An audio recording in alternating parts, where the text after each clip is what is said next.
بسم اللہ الرحمن الرحیم۔ السلام علیکم، بخاری وائس میں خوش آمدید۔ کئی واقعات و معجزات آپ کی ذات گرامی کے ساتھ منسوب ہیں، جن میں ایک مندرجہ ذیل ہے۔ مروہ بن قیس نامی ایک کافر بہت مالدار اور دبدبہ والا تھا۔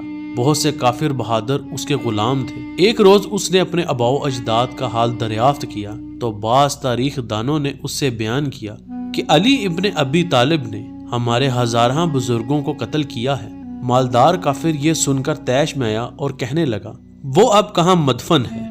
لوگوں نے جواب دیا کہ ان کا مزار مبارک نجف اشرف میں ہے۔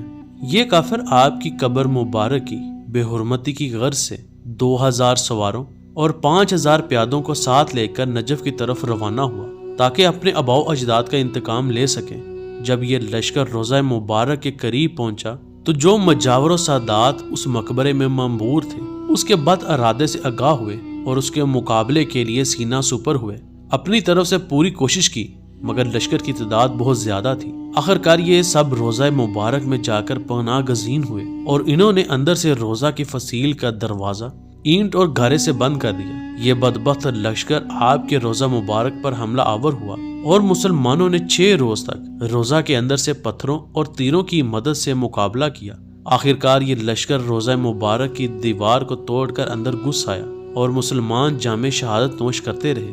کچھ ادھر ادھر نکل گئے۔ کافر مالدار روضہ مبارک کے قریب پہنچا اور اپنی نجس زبان سے یہ کلمات ادا کیے، اے علی، تو نے ہمارے آباء و اجداد کو قتل کیا ہے۔ میں فلاں بن فلاں کا بیٹا ہوں۔ آج میں انتقام لوں گا تاکہ دنیا دیکھ لے کہ ہم نے تیرے ساتھ کیا سلوک کیا ہے۔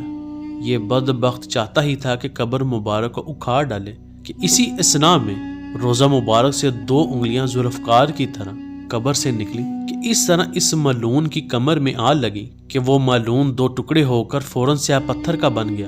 اب تک وہ بت اسی طرح فصیل کے دروازے پر پڑا ہے۔ جو کوئی بھی جاتا ہے اسے ٹھوکر مارتا ہوا روضے میں داخل ہوتا ہے۔